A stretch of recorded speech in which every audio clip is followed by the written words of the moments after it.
I am in a position where I can facilitate my own projects. Indian cinema, unfortunately, is so used to objectifying women, and we just turned the tables and said, okay, now the lust and everything is with the woman, and let her objectify the man. This is your 15th year in the industry, and you've been a fantastic actor, a great singer, a superstar, a producer, and you're turning into a director. So how do you see this current phase of your career right now? Definitely, I would rate this as the best phase I've ever been through.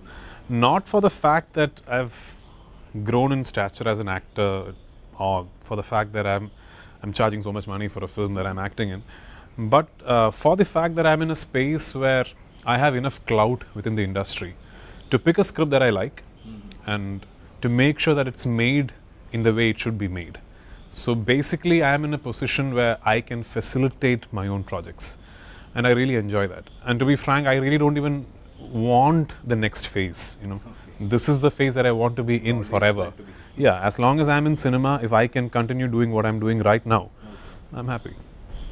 Now, you've been acting as a leading man ever since you were 18 or 19 years old, and mostly characters which were older than your current that particular age. Yeah. And have you ever missed a campus life or a college life or doing normal stuff, normal teenager stuff? I absolutely have.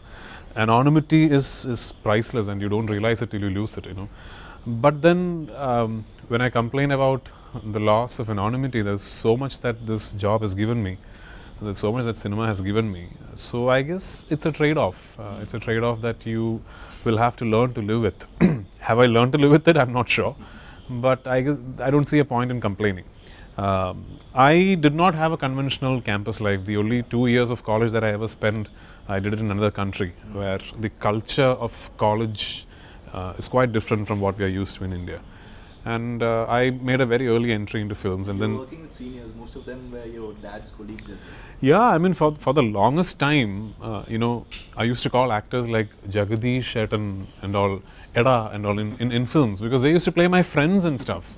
So, I mean, it was, I still remember in a film called Chakram, an actor called Srihari used to address me Chandreta, and I mean, he must be 2.5 times my age, I guess. I mean, I don't know, I don't know how old the gentleman is.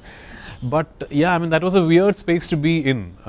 But I also think that's an integral part of the refinement process that I have been through as an actor. And you got it much early on. Yeah, I mean, it's a great place to be when you are 34 years old and you're doing your 100th film, and now you have that wealth of experience to implement into what you will practice for the next, I don't know how many ever years you're going to do this. So that's a great place to be in, and in that sense, I think I'm a very lucky actor. Most of the young actors in Malayalam cinema, you are almost 10 years senior to them, even though they're just 2 or 3 years younger to you. So how do you see them? Like, you have already worked with Asif Ali and Nivin Pauly, and there are others like Dulquer Salmaan and Fahad Fasil. So do you watch their films? Do you like their work? Yeah, I like all them. I mean, all of them are talented, which is why they are here, obviously. And I envy them for the fact that they probably came into cinema at a much more healthier time for Malayalam cinema. But I also have to, attribute their success to the kind of efforts they have put in, and the sheer attitude that they carry with them towards cinema. Like you said, I only work with Nivin and Asif, and both of them are talented in their own way. And I've seen films of Dulquer and Fahad, and both of them are talented actors in their own ways. And yeah, it's great that there is young talent in Malayalam now, and it's great that there is young talent that's got a cosmopolitan appeal. I believe that's the way Malayalam cinema can grow. Ultimately, it will have to grow through its actors. And the younger crop that we have currently, I truly think has the potential to do that. And Malayalam cinema is going through a great phase right now. Angamali Diaries, Takeoff have been creating waves all over India. And your films, Ezra, Ennu Ninte Moideen, are also very big hits outside Kerala. So suddenly there's a huge interest in Malayalam cinema, and you're doing a global project like RD Jeevitham next. How do you want to take this forward, and how do you want to expand the market of Malayalam cinema? Yeah, like I've always maintained, I mean, the only way we can expand Malayalam cinema is to make Malayalam cinema that will appeal to a global audience. The part where our actors will migrate into other languages and find acceptance, even if it's to a limited extent in other territories, is just one side of it, so that we have faces that can draw recognition in and around the country and even outside it.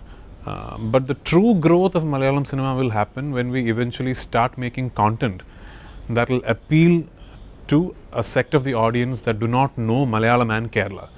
Like films like Take Off and Ennuninte Moideen, though rooted deeply in Malayalam, it carried content that would appeal to anybody. Universal. Yeah, and Aadujivitham is very much within that space, although made to a much bigger scale. And our dreams, Blessy and me, our dream is to make sure that we make it probably the biggest ever global venture that Malayalam has come up with. Are you making it only in Malayalam, or are you planning? Malayalam and Hindi. Malayalam and Hindi, but we are going to make sure that it travels the world as a production from Malayalam. We wanted to reach a place where we can tell the world there is a small strip of land in south of India and we did this, So that's the idea behind the whole project. How did the foray into other languages happen? Like, was it a part of a plan? Actually, both these languages, I should say, found their way to me. I remember I saw a Hindi film called Kaki, and for some reason I thought it was shot in a very interesting manner. The texture and the tone of the film was shot in a very interesting manner. Later on I realized that's the first film in India that actually did a digital intermediate, and it was shot by K.V. Anand. So I called up a friend of mine, director V.K. Prakash, and I asked him, who's this guy, who shot this? So he told me it's K.V. Anand, this first film was in Malayalam, he did Tain Marvin Kombatha and all. I said, oh, okay. And the next day I get a call from K.V. Anand. So I suddenly thought, I said, did V.K. No, so he didn't even know about a call like that. So K.V. Anand calls me and says, I'm a cameraman. I said, of course, I know. I'm making my directorial debut and I'd like to pitch the project to you. I was in Bombay at that time, I think for a friend's wedding or something. So he flew to Bombay and met me. And he narrated the script and I did the film. That's how my first Tamil film happened. In the same way, I was shooting Urumi when Anurag Kashyap called me and said he's producing a film that the director would like to pitch to me. And the director came to my location and pitched Ayya to me. That's how it happened. And it's all been, beyond and outside of what I've planned. So now I've given up planning actually. Your first Hindi film had one of India's top heroines, Rani Mukherjee, lusting after you and having wild imaginations about you, and you were being her object of desire. Yeah. That is something very few actors get to do, like being a. I completely enjoyed it actually. Was it ever awkward, or did you like all the attention? Oh, I love it. No, actually, just getting it. Actually, that's what was interesting about the entire dynamics of that film. That the Indian cinema, unfortunately, is so used to objectifying women, and we just turned the tables and said, okay, now the lust and everything is with the woman, and let her objectify the man. And that was interesting, and I loved the fact that Rani Mukherjee was lusting after me in the film. I was a big fan. I still am a big fan of Rani.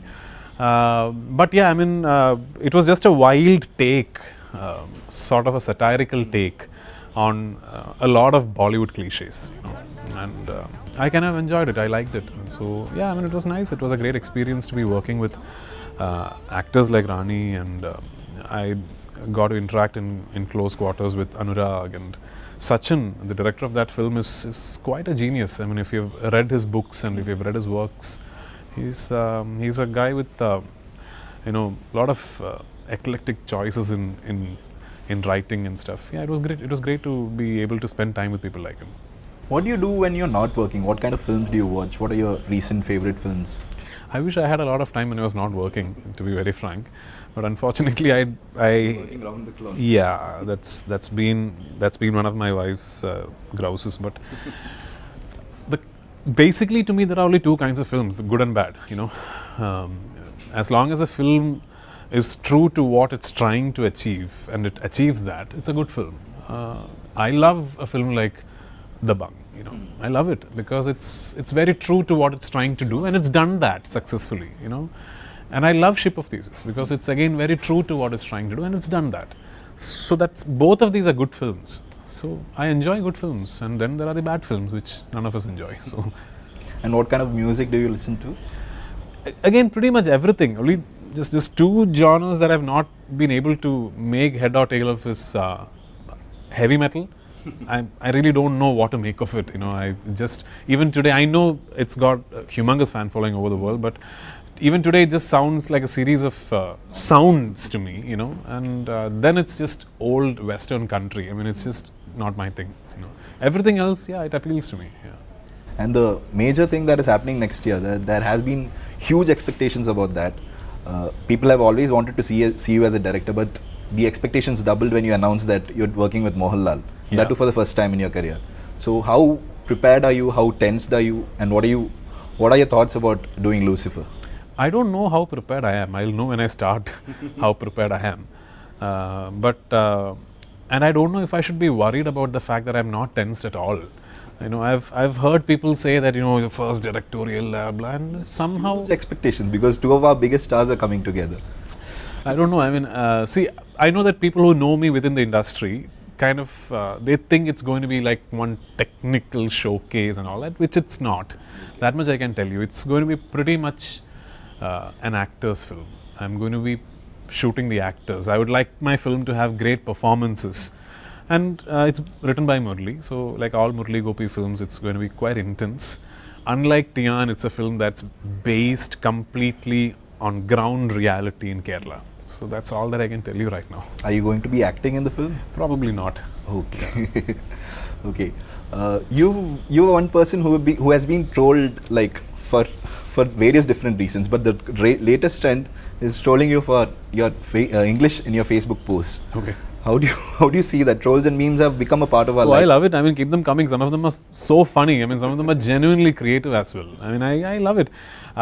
You know, if my written English language is failing to communicate as it should, I guess it's a problem with my language. But you know, I take it as a fault of mine. But I must admit that I love some of the trolls are really, really creative. So keep them coming.